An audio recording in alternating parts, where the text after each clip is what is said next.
The year had been a year of terror, and of feelings more intense than terror for which there is no name upon the earth.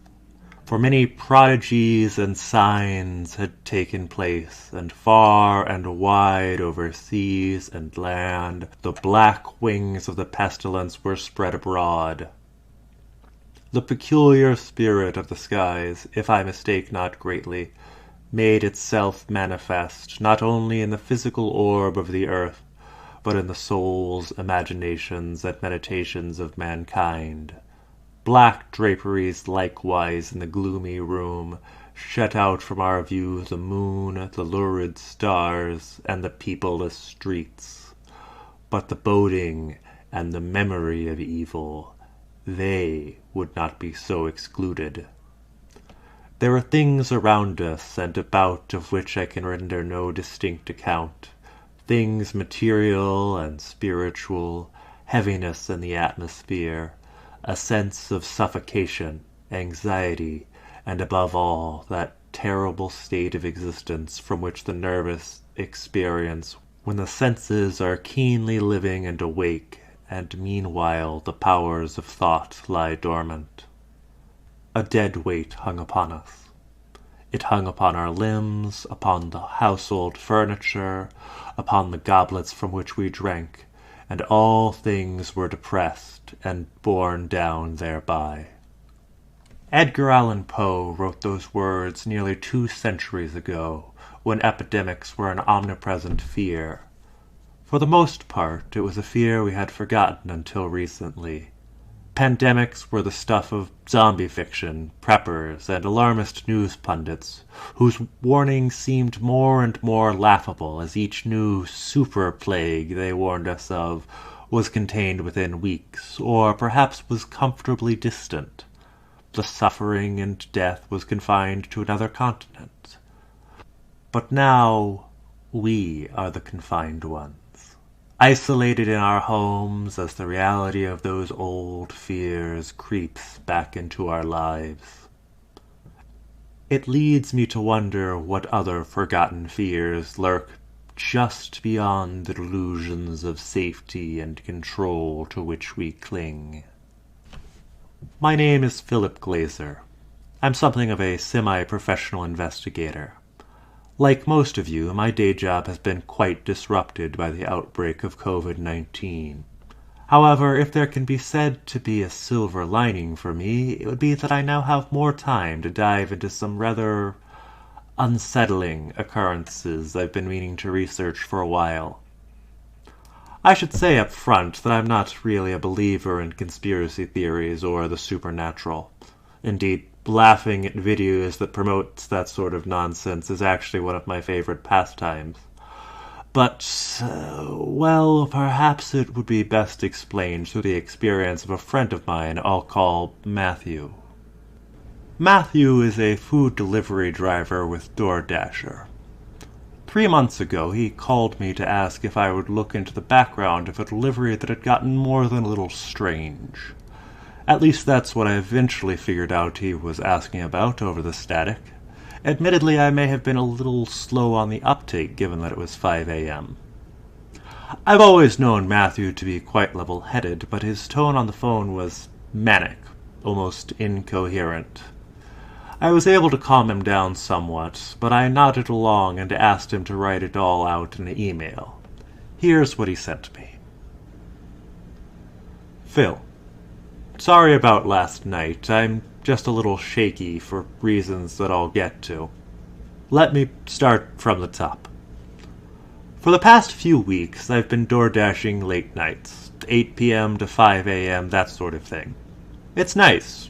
There's basically no traffic, no other customers at the restaurants, I can get in and out quickly, and quite frankly, most of the people ordering at that hour are desperate, high, or drunk enough that they give good tips.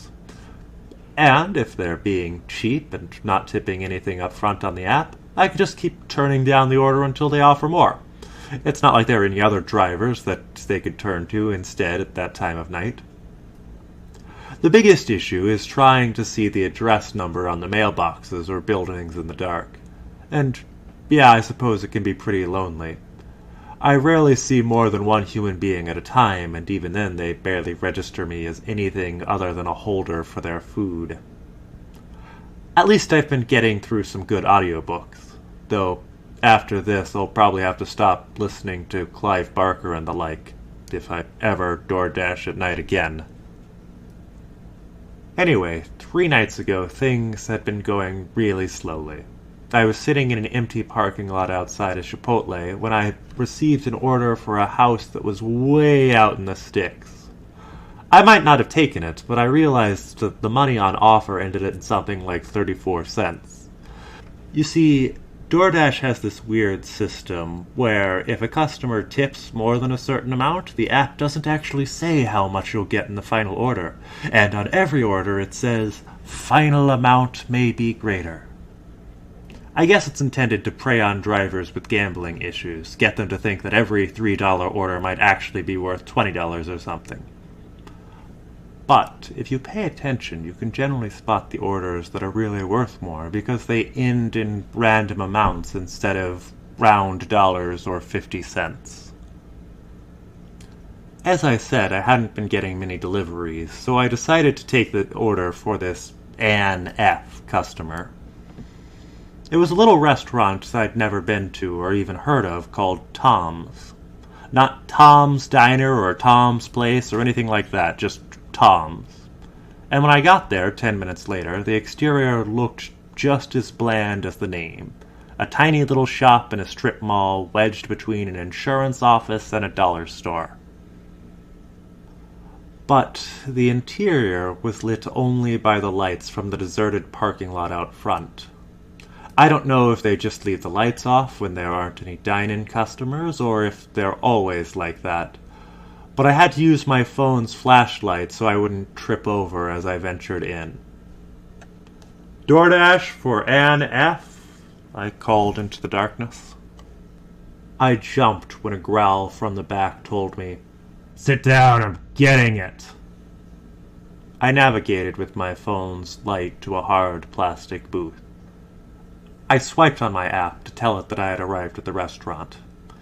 That's when I noticed the item I was supposed to pick up wasn't labeled like hamburger or chicken masala, as the app normally lists.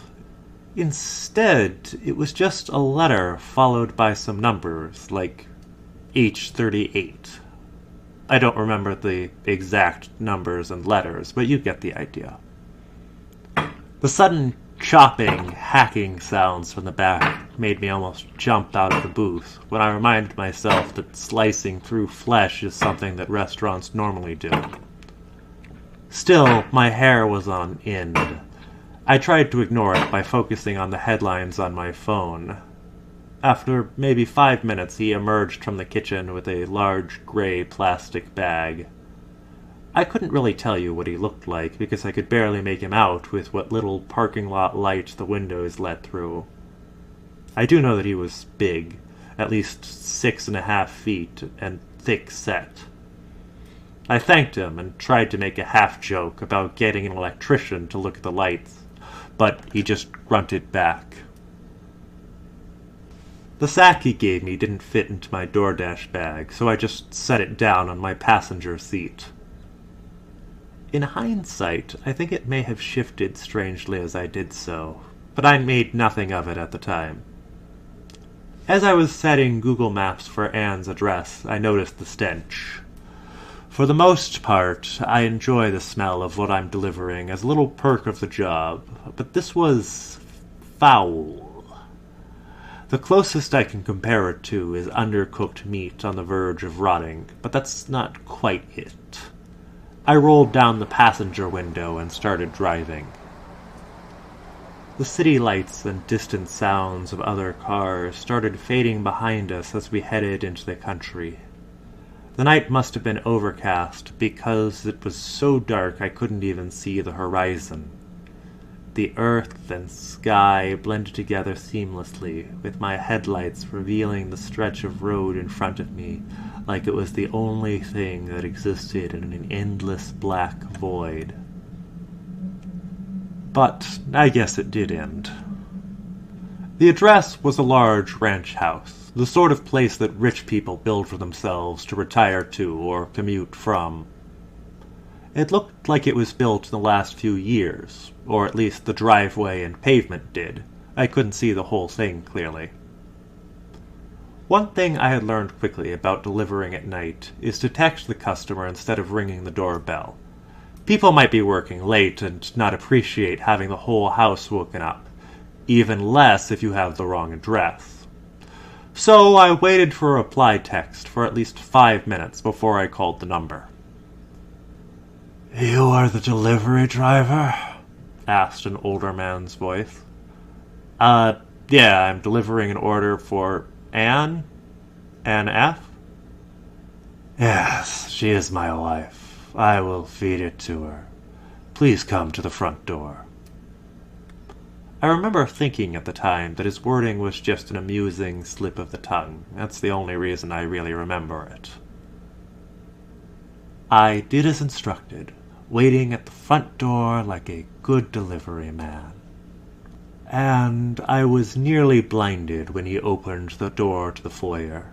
As my eyes adjusted, I saw the customer. It's hard to say how old he was since his head was shaved. He could have been anywhere from his 40s to his 80s. Caucasian, I think, but I couldn't really tell you much more than that. You see, in addition to the bright light, I was distracted by another figure stumbling around a corner down the hall. It was entirely wrapped in a yellow rain jacket and gloves so that I couldn't see any skin. Why would anyone be wearing that inside? In case I haven't said, it absolutely was not raining, so it's not like they were preparing to go out. The next thing I knew, I was alone in darkness again as the door slammed. He must have taken the bag from me while I stood there transfixed, because it was gone. I don't know how long I stood stunned on the doorstep, but eventually my reflexes kicked in and I swiped "Delivery Complete" on my app.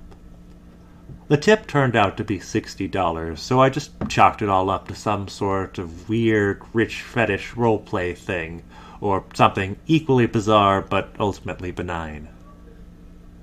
The rest of the evening went smoothly, and I had left the whole affair on my mental back burner. It wasn't until dawn that I noticed the pale green stain on my passenger seat where I had put the bag down. It had the same distinctive and unplaceable stench. I must have spent an hour trying to get it out with soap and water. But eventually a mix of detergent and vinegar worked.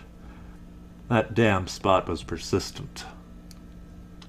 I thought I was done with the whole thing, and honestly, in the safety and confidence of the day's sunlight, I just counted myself lucky for what I'd considered a nice one-off payout, regardless of the strangeness surrounding it.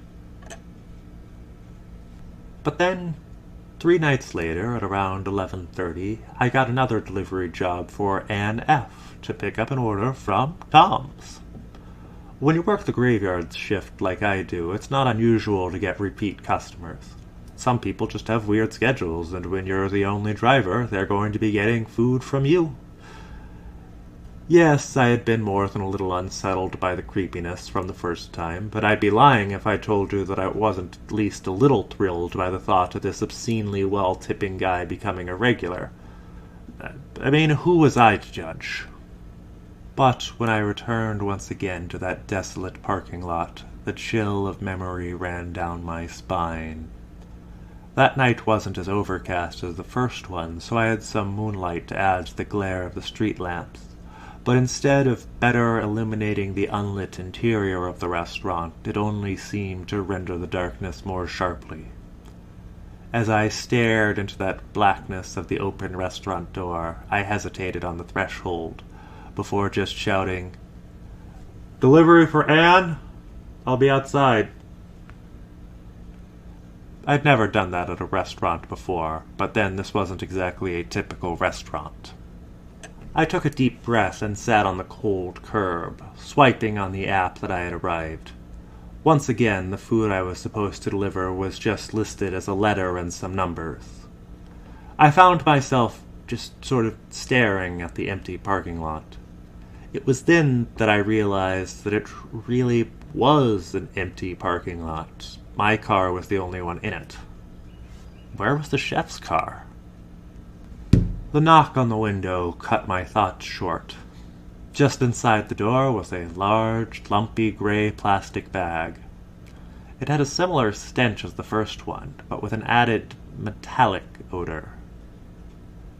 I remembered the stain from last time, so I put my DoorDash bag and some spare napkins on the seat underneath it before I set it down.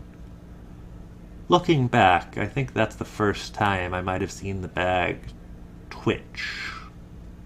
At the time I didn't register it, and maybe it's just my memory or the limited light playing tricks on me, filling in gaps based on what I saw after that. Or maybe it had happened with the first delivery, but I just hadn't seen it as clearly because there had been even less light. Regardless, as I drove out of the city again, I swear I kept seeing movement close beside me in my peripheral vision. Something writhing. But there was nothing beside me except that gray bag and the blackness outside. And still that writhing continued. Even so, I might never have thought it was the bag if not for what happened afterwards. I pulled up to the ranch house to find light flooding out onto the porch from the open doorway. A silhouette stood on the threshold. As I parked, I realized that the figure was entirely enshrouded in that yellow raincoat. I got out of the car, asking, "Anne, I take it?" I tried to keep my tone light and upbeat to conceal my growing unease. I'm not sure how to describe what I heard in reply. It was like a strangled exhale or a suppressed growl that set all of my hairs on end, and it was drawing closer. What happened next almost makes it seem like I was two separate people. Customer service friendly DoorDasher me was controlling my actions on autopilot as I calmly walked over to the passenger side door to retrieve the bag for the customer. Meanwhile, the sane part of me was internally screaming obscenities as the DoorDasher turned my back on the figure behind me to pick it up. It was only when I saw the bag in the full light from the open foyer that I truly and undeniably watched it not just twitch. It pulsed, a twisted, pained convulsion, faster and faster, like a heart in mortal terror. At that sight, the DoorDasher short-circuited and my sanity regained the upper hand. My scream was cut short as I was thrown to the ground.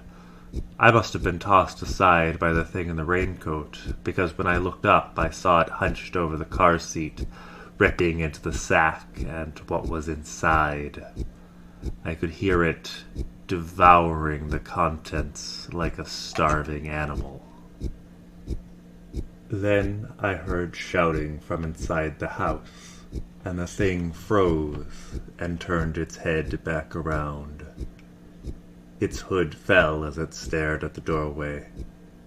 I don't think I will ever forget that face, or at least what must have once been a human face.